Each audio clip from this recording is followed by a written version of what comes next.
StarCraft 2 is known to be one of the hardest games in the entire world. The way you macro, control your units, and all of this at the same time makes it a very difficult game to start in. Luckily for today, I'll give you 5 tips and tricks on how to control units in StarCraft 2. Tip number 1. Whenever you have a big group of blink stalkers, very often something like this will happen. So you're eyeing this ramp, you want to blink up, there you go. Half of your stalkers didn't manage to blink, then you have to individually blink them up afterwards, or you need to wait for their cooldown. So now half of my stalkers are downstairs. There's a very easy fix for this, and it is a sequence of really just 3-4 commands. The first command is a move click or an attack move command. So we can do this just with the right click. Then the follow-up is going to be a shift click blink command. So we do that by holding down shift. Right now I'm holding down shift. Then I hit the hotkey for blink, which is B. And I click it up there after my initially issued move command, and then follow it up with another shift clicked move or attack command. Now, what does this look like in practice? Here comes the move command, close by the ramp, shift plus blink into the main base, and then another move command onto a further area. You see all the stalkers blink up as soon as they can, and they continue moving. Continuing moving is important, otherwise something like this could happen, where the stalkers block the space for the next stalker. So your stalkers end up not being capable of blinking down. So you see, this one stays upstairs. That was tip number 1, how to efficiently blink down and blink up onto ramps. Right. Tip number 2, I'll show you all the ways that Protoss can deal with Widow Mines. Now, if there's a Widow Mine in your mineral line, and you don't want to waste any units to try and deal with it, something you can do is try to trigger the Widow Mine with a probe, bum, and then move into the assimilator. This will tank the Widow Mine shot on top of the assimilator. There will still be a splash area around it, so be careful that if you're mining from this assimilator, probes that are waiting in front of the assimilator or are walking by could still die. And very often, obviously, the thing that the Widow Mine does best is kill with splash damage, so be aware of that. Now, the second way, fairly obvious, I think is the one that most people will know already, is with a stalker. You walk into Widow Mine range, you get the little line, and last second you blink away once again. If you walk in with 7 stalkers at the same time, the splash damage will hit the stalkers that remain in that area of effect damage. There's 2 types of attacks that the Widow Mine has. One is the direct attack on the unit. It kills almost every unit in one shot, bar a Prism and some of the higher HP units like an Archon, Disruptor, Ultralisk, etc, etc. But there always is the splash damage. Now, then there's another way. You can pick up any unit straight into your Prism. So imagine we send in this Adept. We pick it up and boom, just like that, our Adept is undamaged. Now, the final way, and I'm afraid I'm going to have to cut a little bit in this part of the video, is by far the hardest way, and it is by using the Adept shade. So what you do is you shade away outside of the range, you check what the range is of the Widow Mine, and then once this little bar hits the middle of the A, oh beautiful, you shade out, the mine will detonate and you don't get any damage. Now be aware that you shouldn't shade into the splashing area, because then something like this can happen. Please tell me I do it right twice in a row. This is the dream, guys. Here we go. I think I went too fast. So what happens if you move this Adept into the range of the Widow Mine with the shade as well? So something that can happen in that case is, well, we move in right now. Boom. Wait, it still got me?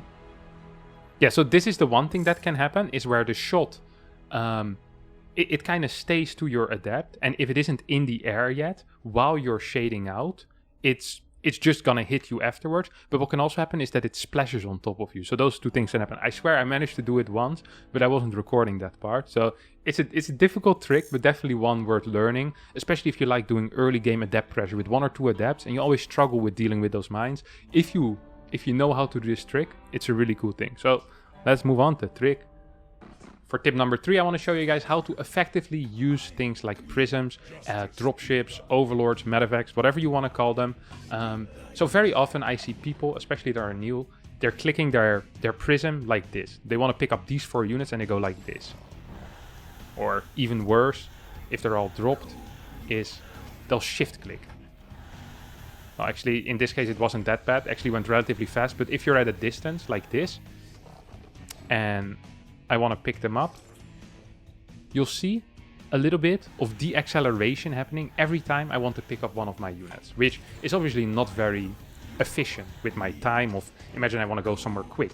So the fastest way to get units into the dropship is always by selecting the units and right-clicking the dropship. That moment they're, or the warp prism or the medevac, whatever it is, that moment they're in pickup range, they will go in. Now, if we want to do this while our warp prism is moving, that is also very possible, and it's actually the most efficient way. So imagine I want to go to this far right side on the minimap here. I will click there with a right click. I will select the units I want in my prism. I click on top of it, and my prism will just continue flying towards the destination. No deceleration, instant pickup, there's no delay whatsoever on this prism. So that's a quick tip for the prism. Now another tip is if you're wondering, hey, how do I easily drop my units? Because it's annoying to have to click on here. Now the unit dropout, sadly, can't happen on an instant. But something you can do if you want to, for example, drop while moving, is you can right click over here and then you press the unload all button. In this case for me it's D, and I can left click that on the prism. That gets my units, that looked kind of buggy, that gets my units to drop one by one, and allows you to just move the prism around. You can use the unload all command while still changing the direction of your prism. So imagine I go in here and I'm like, oh wait, I actually want to go here, then my units will still drop underneath my prism. So very often I see new players, they just use the unload all command onto a location, but that's not something that I actually recommend using.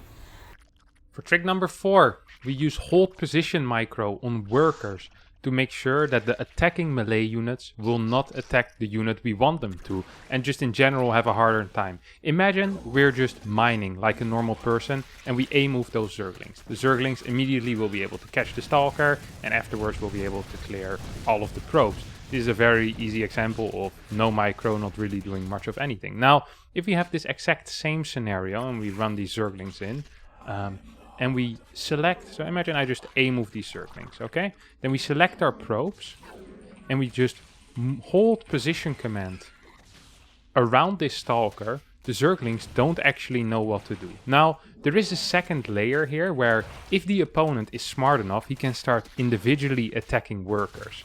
And in that case, what you can do is, for example, a quick A move into another hold position, just to trick the other player into having to redo his target. Now, you see, obviously, there's still too many Zerglings, but the time it takes these Zerglings to take out this base and to take out this unit is a lot longer. This also works in scenarios where, for example, you have something like, rather than this, you have a, let's say, a cannon over here, and you want to defend that cannon.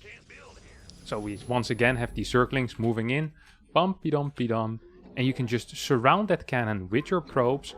And if your opponent is just A-moving, the one thing that does help, you see, if I don't continuously click on the cannon, the Zerglings kind of will push my probes away. So very often the best thing is to continuously be clicking and then using hold position again and again. Then the probes push themselves in front of the Zerglings, and you see the amount of space that the Zerglings have to actually attack is very low. Once again, you can mixing some A moves if you're feeling very spicy, but this is a very good tip, and this can work against any type of melee unit that is attacking, whether that is harassing zealots, Zerglings, I don't know what other, Ultralisk. This works great against Ultralisk as well, for sure. So, quick tip number 4, onto the final tip.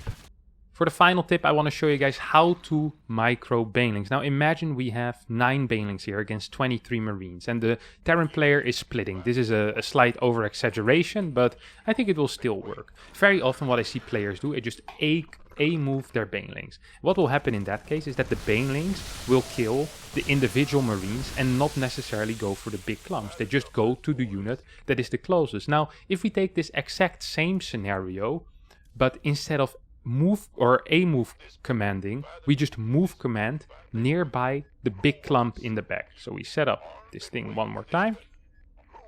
And rather than just A-moving, what we do is we just move command towards the big clump in the back. Maybe 1 or 2 Banelings will die before, but they will still explode. And then once we hit those Marines in the back, you see, rather than just killing 5 units, we managed to actually take out somewhere between 9 and 10 Marines. Now this scales very good upwardly. The more Banelings you have, the more likely you are to hit the big clumps. You just move command close towards the big clumps to get the maximum amount of efficiency out of your banelings. If you did like this video, don't forget to check out other series like Is It Imbar, Do a Suck or Rank Roulette, two great series. If you don't know a lot about StarCraft, to get into it, don't forget that StarCraft is free to play, www.starcraft2.com, to get the game, install it, and you can start playing immediately today. Thank you so much for watching, and I'll see you all next time. Bye bye.